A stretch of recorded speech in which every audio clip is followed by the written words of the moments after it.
نو چې پتا باندې کله دا مشکل راغی دا سخت بیماری در باندې راغله او دا قرضونو در باندې واغوختل او دا په تکلیفونو کې او د تکلیفونو په دجرند کې داسې دل شولې او دلته ستا عبادت اوس جدا شو او ستا عبادت ټیک د منظم دی او زکات هم دی او روجم ده او دلته ستا عبادت اوس صبر دی صبر الله ستا صبر ګوري څومره صبر کې به دی باندې لکه سوچ غواړي چې د عبادتونو اقسام دي په اصل کې زمونږ په ذهن کې چې کله د عبادت تصور راځي سیده به سړی جماعت ته سوچ ځي او مسلې ته سوچ ځي ټیک د دا عبادت دی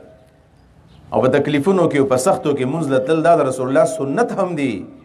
او په داسې حالاتو کې الله رب العالمین بیا زما او ستا د صبر امتحان علي او د صبر په ټیم کې او د تکلیف په ټیم کې د انسان د حقیقت پته لګي یو په سفر کې چې څوک نه پیژنې نو بیا اوس 2-3 ورځې سفر وکړه دا ټول حقیقت به دا د ښکاره شي دا څنګه اخلاق والا انسان دی دویم نمبر په خوشحالۍ کې د انسان د حقیقت پته لګي چې کله په ده باندې خوشحالي راشي د زوی واده دی د لور واده دی خپل خوشحالي پې راغله مخکې خو خلکو ته دعوت او تبلیغ او درس او تدریس او مسایل بیانوي خو چې په کور کې خادي راغله نو بیا ګوره چې دا څنګه د خادي مناوهي وس سنت طریقې مطابق ده او که نه ده انسان حقیقت بیا په خوشحالۍ کې لګي ډېر خلک په دې کې پیل شي بیا ایسته خو د گفتار غازیان یو که نه وینا ډېره زیاته کوو خبرې ډېرې زیاتې کوو او چې په خپل ربانې په کور کې کله خوشحالي راشي نو بیا زمونږ د حقیقت پته لګي چې موږ څومره کلک مسلمانان یو او دریم نمبر دا په غم کې پته لګي چې کله غم راشي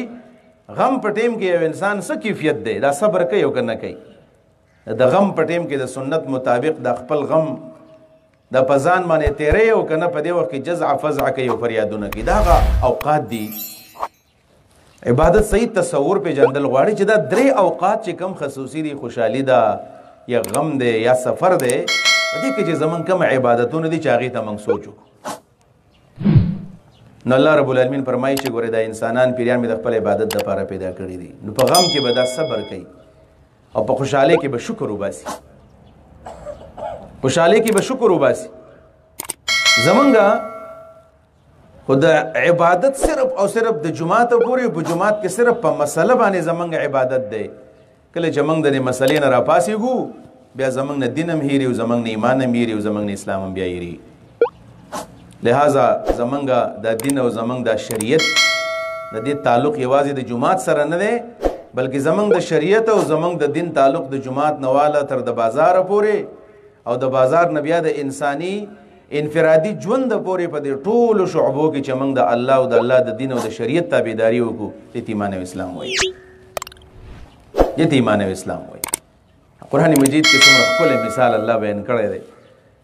اگر چې بعض مفسرینو دا د حضرت سیدنا آدم علیه السلام څخه دا مثال لګولی دی خو دغه خبره کمزوري ده الله د عامو انسانانو مثال بیان کړی دی کله د انسانانو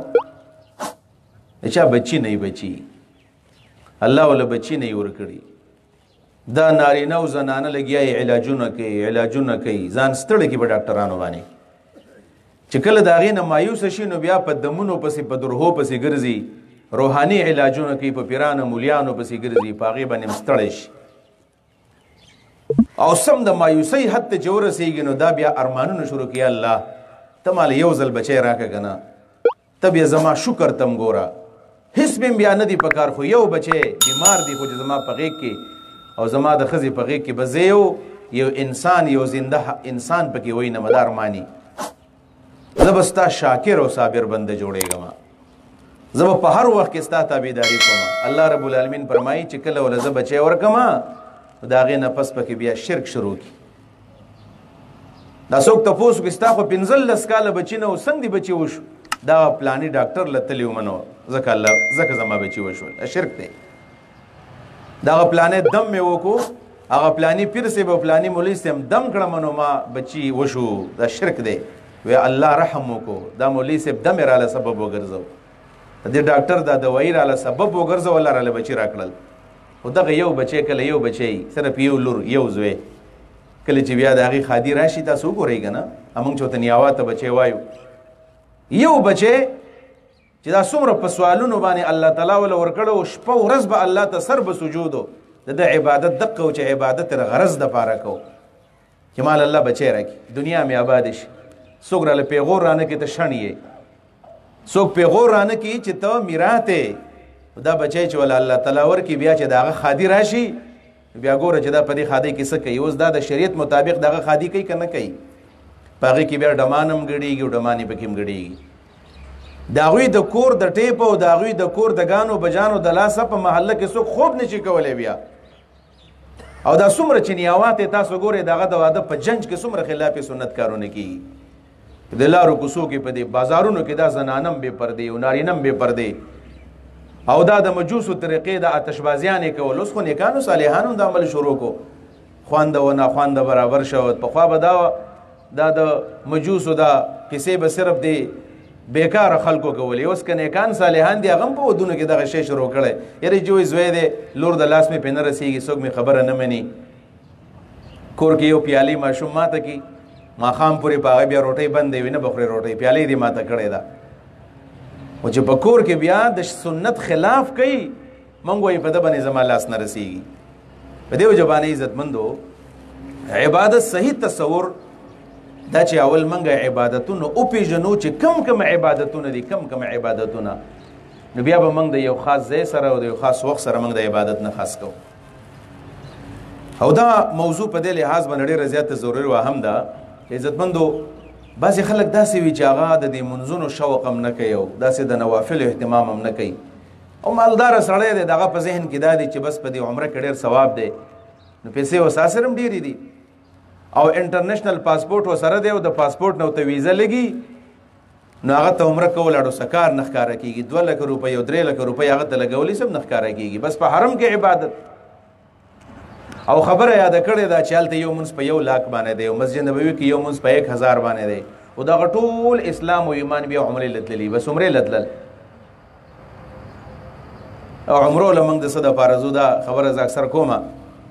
موږ د یو ملګري خواله ورلو حج له تللی حج له او په داسې طریقه باندې تللی چې تلو هم څوک ته نو خبر شوي او په دې وجه ویل چېره دا ډېر دا پروټوکول لا تاړو میلاو نه شي ډېر ښه سړی دی ملګری دی زمونږ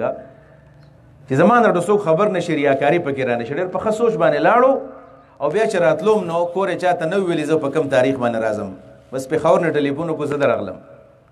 موږ یې په 2 ورځ باندې خوا ته ورغلو په دې وجه باندې چېرې ډېر نیک سړی دی او دی هم نیک و غلطیان یې خو کېږي موږ چې ول کله خواله ورغللو خبرې اترې م کړو ډېر خوشحاله شو ویل تاسو رالی نو ما ته تپوس وکړو هلته دی څه غوښتل د الله نه څه سوالونه دې وکړل خلک د هغه حج هغه رودات بیا خلکو ته بیانوي نو ویې ویل چې ما کله په حرم باندې نظر پرېوتو نو بس اول مې خپلو بچو ته دعاګانې وکړلې خلک د خپل بچی د دره کامیابي ورته بس اصل کامیابي ښکاره کېږي